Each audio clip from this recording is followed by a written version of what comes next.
I swear he changed so many things in my life at that point. I've always been driven, I've always been confident, but it's like he took it up a notch. And I thought, this is what I want to do for the rest of my life. And let's go, like 5 years later, I was on stage with him, and my career was born, and I'm very happy to do what I do. I can't believe you can call this a career. Is that a reality to you, that you can wake up and say, Mama, I'm a motivational speaker. This is what I do. I'm a professional MC. Styling is probably something that you like to do, but your purpose, your work is being a difference to other people's lives. Yes, and making a difference to other people's lives.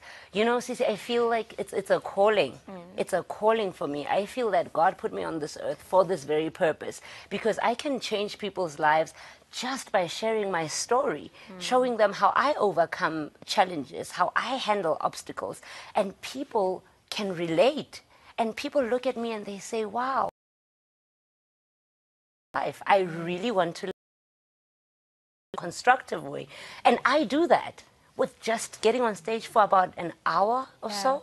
And I can do that. I'm very happy about that. I'm blessed. And people look beyond how you look or the color of your skin. But today we're talking about body issues. Did it never cross your mind, either growing up or before you realized, you know, that albinism, that I want to dye myself darker? I want,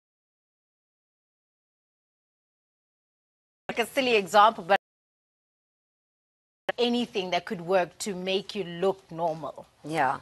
I remember the one time I took tanning lotion and I accidentally sprayed it thinking it's sunblock. So when I got into the sun, I went brown. And I thought, I never want to be another color. I love my color. You know, I tried so hard to scrub it off. So I've always loved that I'm bright, that I light up the room just by walking in it. I've always loved that. I've had body issues, but when it comes to my skin, it ended when I was very young. I appreciate myself. I love myself. With my body, when I was in high school, I had very perky girls. Okay, boobs. You can say it. I had very perky boobs, and I remember wanting to cut them off because I felt like people focused on them too much rather than focusing on me. But then I had to accept that as well about myself, and I'm glad I never cut them off because I love them now. And I hated my thighs. I've got these big chunky thighs, and when I wear stilettos, sometimes it just looks too much. So wrong. But then I got to a point where I said,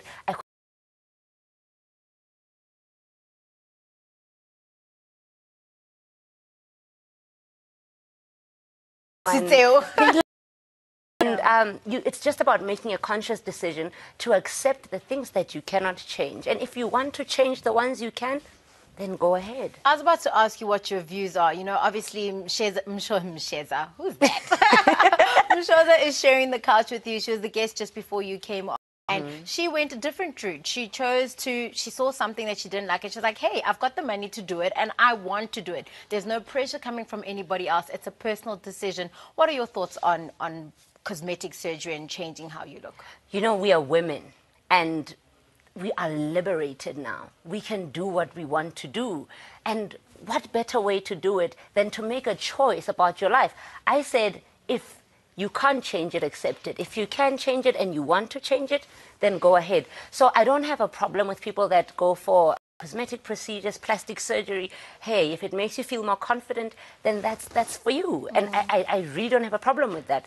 I don't see myself doing something like that in the future, but I always say never, because you never know. It's a personal choice at the end of the day. It's a personal choice, exactly. Going back to albinism, you know, I think it's also a personal choice to accept that you may look different from me, but we're all the same person. We're all the same people. We're made by the same creator.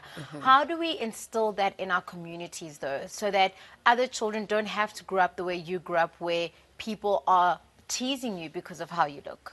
You know, I wish I could say that it's stopped, but it hasn't. There's still kids that are going through a lot of discrimination, and they're being teased and mocked a lot. But I think it starts with the family. You find families that are trying to dye the kids' hair black.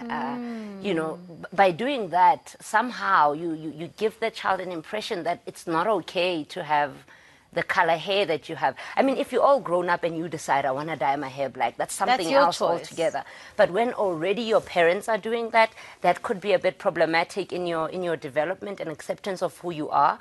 But another thing that's very important, as a parent with a child with albinism, you have to take care of their skin, because on top of having albinism, it's already people already make fun about that. But when you have problematic skin, then it becomes worse because it affects your self-confidence. Yeah. So at least when your skin is good and you have a strong family that supports you, you already have one up, you know. Yeah. So you need to take care of your kids. You need to teach them to accept and love themselves and explain their condition to them. Don't try and hide it somewhere in a closet. It's a reality and there's nothing wrong with it. It's literally just a lack of pigment. Yeah. It's as simple as that. And it's like a condition like any other condition. It's just Exactly. you're going to live with it for the rest of your life. I think some people live with diabetes for the rest of their lives because they can't cure it. But you know what, Palesa?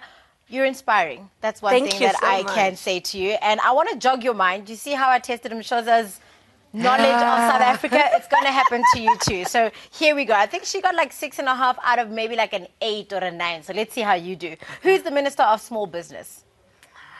Okay, the Minister of Small Business. I can tell you in the Free State, but yeah, I'm not sure. Hey? I love how she's giving us a whole introductory paragraph and explanations. It's Lindiwe Zulu. Now you know. Now I Who know. is the Premier of the Western Cape?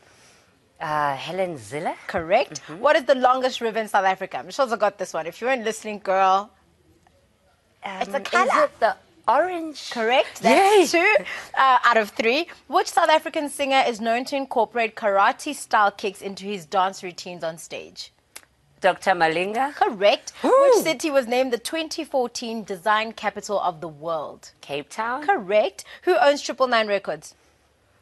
999. Yo, Asama Fukat. I was about to say, boom, Timiban, and then she got it. Last question.